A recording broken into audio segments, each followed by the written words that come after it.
Now we're going to take a look at how to correct another flaw that's often brought into Photoshop when you're talking about working with digital photographs, and that is removing noise from photographs. So I'm going to go ahead and I'm going to close all of these images up, and I'm just going to select Don't Save as I do that.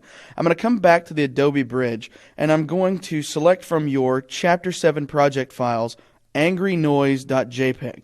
Now I'm going to jump into full screen mode by hitting the F key twice on my keyboard.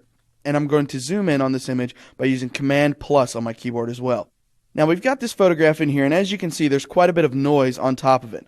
So what we need to do is we need to remove this noise, and we can do that in several different ways, but probably the best way to do that is by using Photoshop's Smart Blur filter.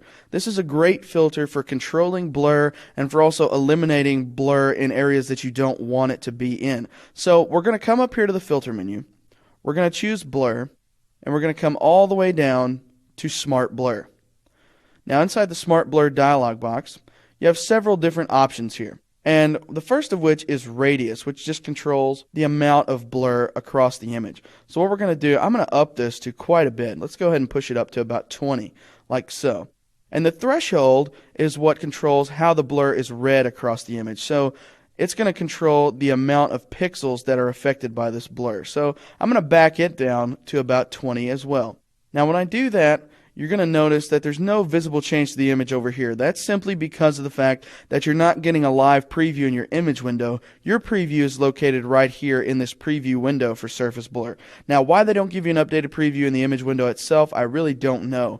But if you want to see how this is affecting your entire image, simply click these little minus controls right up here to zoom in and out on this image in this little preview window so you can see exactly how you're taking out that blur. Now I'm also going to up the quality of this blur from low to medium. And when I do that, you're going to notice a little bit of a change up in the preview window simply because of the fact that it's increasing that blur just a little bit. If you want to push it even farther, go ahead then and switch it up to high, in which case it's going to take a little bit longer to render when you get finished with it, but it's going to give you a little bit better result as well. So let's go ahead, we'll leave it at high just for now, and let's go ahead and click OK just to see how this exactly works.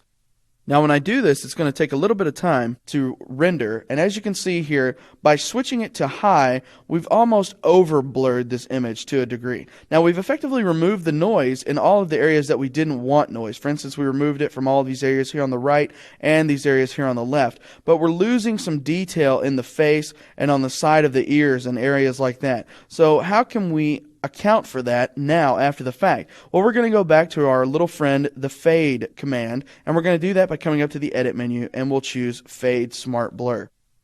So what I'm going to do now is just drag this slider inward, and once I get back some of the detail that I'm needing here on the face, like maybe if I fade it back to about 65, let me go ahead and show you. Here's before and after. You see I'm getting several bits of detail back here on the side of the face. So I'm going to go ahead and click OK now. And so we've effectively removed the noise from that image, and we've also brought back some of those details that we lost during the process of the blur. So this is a great way for removing noise from an image, but the great thing about it is that if you don't like the results of this, let's say that you think you've blurred it too much, you can always go back in and use the fade command to adjust the overall opacity of that effect.